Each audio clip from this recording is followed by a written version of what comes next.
Well, obviously, always happy to get a win. Give Nebraska credit; they made some shots. I thought that put some game pressure on us, making 9 threes. Obviously, Guy goes in the first half and Petway in the second half. Really stepped up and knocked in shots for those guys. We were able to withstand that. And, anytime a team shoots that kind of number from the three-point line against you, especially 6 for 9 in the second half, it can cause you problems. But we did a great job with our offensive efficiency in the second half of getting the ball inside and getting to the foul line and not trying to match their three-point shooting. SK and Jack did a great job of that. We had some guys step up, the different guys give us contributions. So we out-rebounded them by 10 in the second half as well. But our rebounding was not what we're accustomed to, what we expect. It was even at half. We ended up plus 10. So we limited them to 2 offensive in the second half. Their offensive rebounding kept them around in the first half. Their three-point shooting kept them around in the second half. You held down to a season low in points and I think a season low in field goal. Your defense came up big again. Well, our goal is to try to be the best defensive team in the country. The guys are buying into that. Every team in team sports has different pieces and parts and is built a certain way, and you have to embrace whatever you have to do to have success as a team. And our team, with our athletes and our size, although we're not huge, our guards aren't small. G would be our smallest guy, but he's tough as nails, and it allows us to do some things defensively to make it tough on other teams. And our formula for success is to try to be the best defensive team in the country, as well as rebounding, and continue to be plus in the turnover margin and the rebounding margin.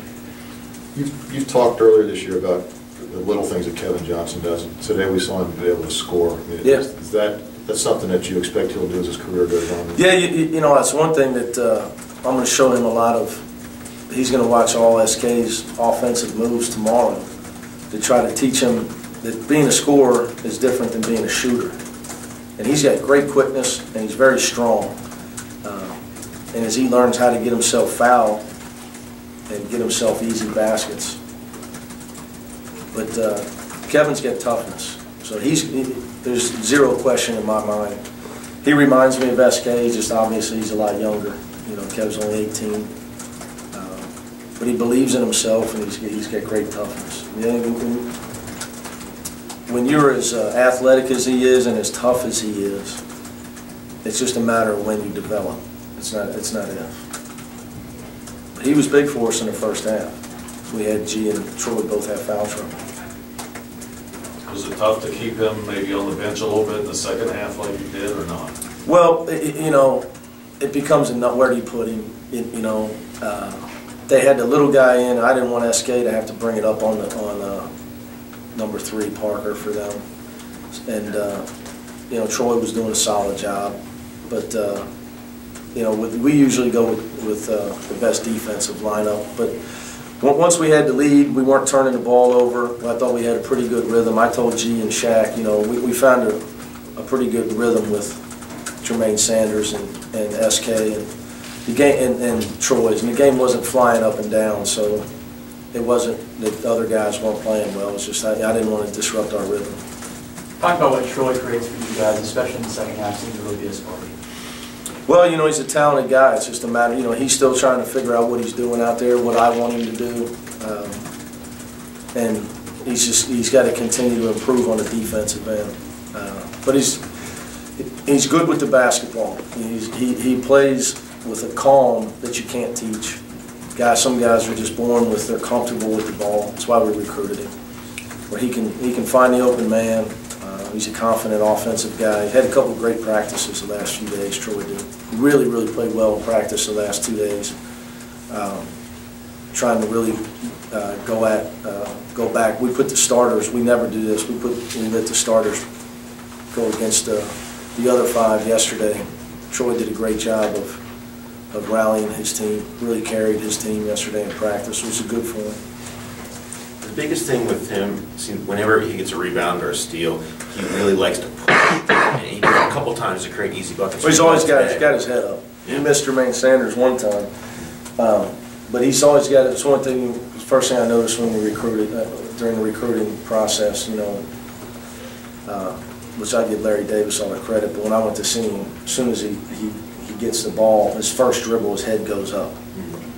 You know, if you're ever watching to see, you know, a guy's a natural point guard, how does he handle pressure, and is his head up?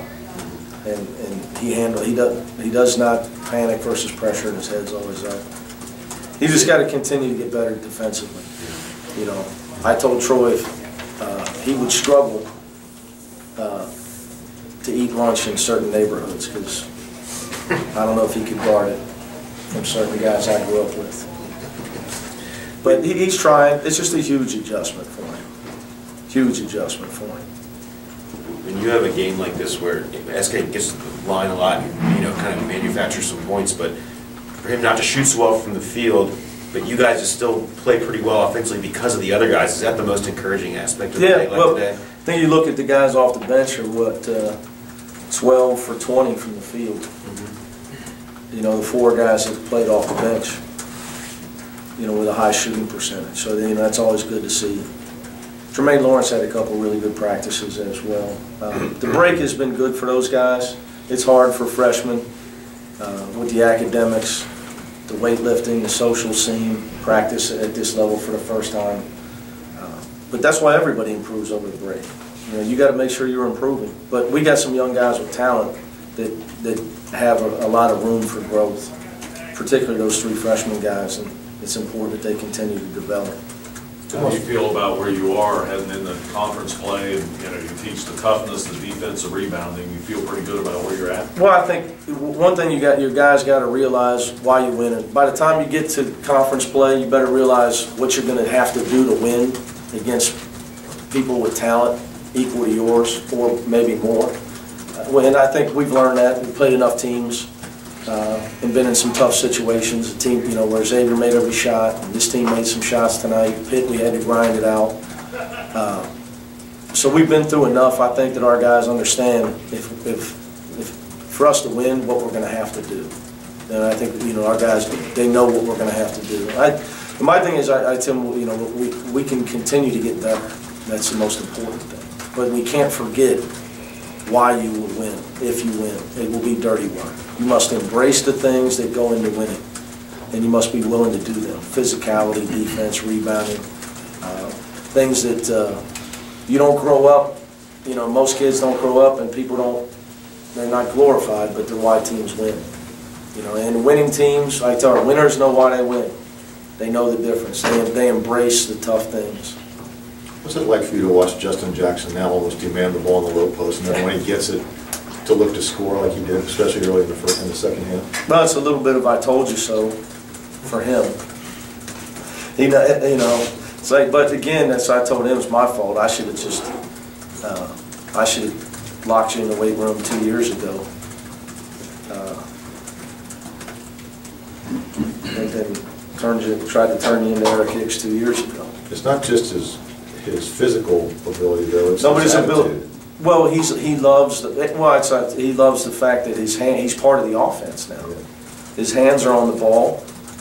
He's a willing passer. In fact, he loves to pass the ball out of the low post.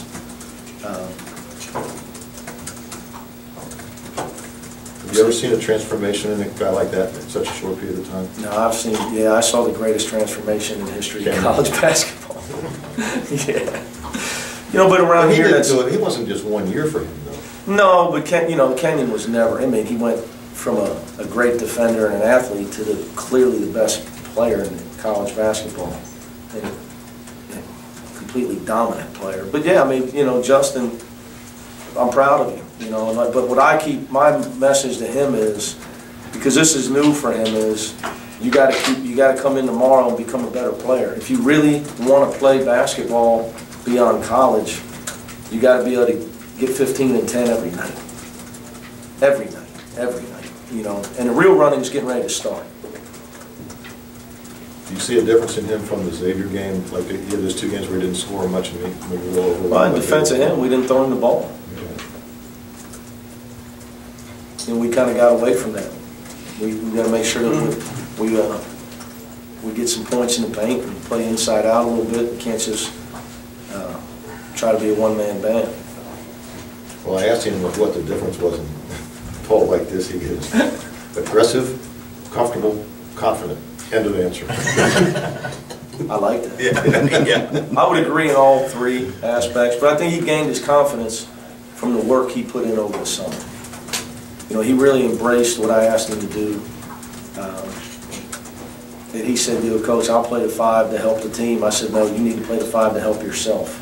Because I don't know if you can play the 4 better than Rub and Jermaine Lawrence. You'd be third on the depth chart at one spot or first on the other. He looked at me. He got that look on his face. I said, and then we'll see what happens. You know, you just got to embrace who you are, man. You know, you're one of the toughest, hardest playing guys in college ball. You got great quickness in there. He's got a quickness advantage on everybody that defends him. And he's good with his left hand, too, around the basket. I don't know if you notice that, which is a huge advantage for a post guy, where he can turn either way and make short shots over either shoulder. It's almost like now he's under control in there with the ball, you know, where he knows before he has those moves, but he just taking his time a lot more. It's a big part of it. Jermaine Lawrence and Titus are getting there too with that. You know, we work really hard with those guys on. You know, if you catch it deep, turn and score. But if not, you got to locate the help. You can't just put your head down and wheel. Guys at this level are going to steal it from you. They see you at this level. If the help sees that you don't see them, they steal the ball from you. So you got to locate the help, and that's just all comfortable.